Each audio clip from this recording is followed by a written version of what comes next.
अमन जल्दी जल्दी ऑफिस से आया और अपना मोबाइल ऑन किया। उस पर जारा की वॉइस मैसेज देख उसका दिल जोरों से धड़का। जवाब उसे भी पता था। उसने हिम्मत करके वॉइस मैसेज ऑन किया। अमन, मैं ये शादी नहीं कर सकती। मेरे अब्बू इस रिश्ते के लिए तैयार नहीं हैं। उन्होंने साफ लफ्जों में कहा है, अगर मैं ये शादी करती हूँ तो उनको मरा हुआ समझो। बिना माँ के बच्ची को पालना कितना मुश्किल है ये मैं अच्छी से जानती हूँ। मेरे अब्बू ने मुझे दुनिया की सारी खुशी दी, कभी माँ की कमी महसूस नहीं होने दी। मेरे लिए उन्होंने दूसरी शादी नहीं की। अपनी खुशी के लिए उनका दिल कैसे तोड़ दूँ? उनको दुखी करके मैं आबाद नहीं हो सकती। मैं अपने अब्बू के दुखों का कारण बनूं, इससे अच्छा मैं मर जाऊं। मेरी मोहब्बत सच्ची है, इस पर कभी शक मत करना। एक बेटी और महबूबा के बीच मैंने बेटी को जीतने दिया।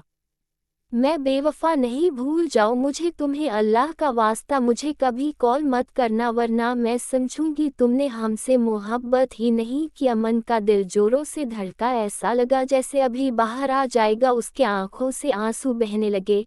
वो जारा के बिना नहीं रह सकता, वो तो उसके दिल की धड़कन है।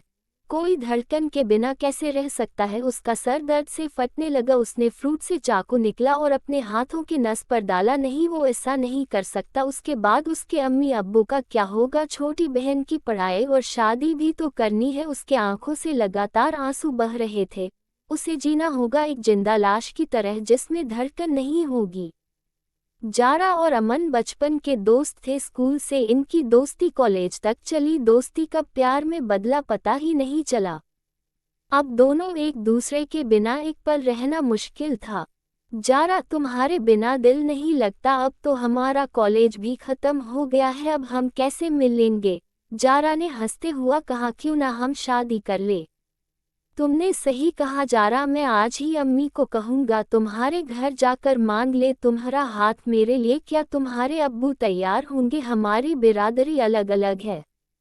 अमन, तुम टेंशन मत लो, एक अच्छा जॉब ढूंढो, उसके बाद भेज देना अपने अम्मी को मेरा हाथ मांगने। मेरे अम्मा मुझसे बहुत प्यार करते हैं, वो कभी मना नहीं करेंगे।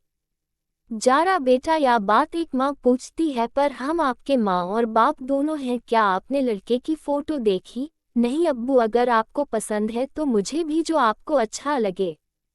जारा के अब्बू हयात अहमद जाने माने कारोबारी थे। जारा की अम्मी जारा के पैदाइश के वक्त इंतकाल कर गई थी। तब से उन्होंने जारा की परवरिश अकेले की और दूसरी शादी नहीं की। जारा की शादी तय हो गई। धीरे धीरे हल्दी और मेहंदी के सारे रस्म हो गए।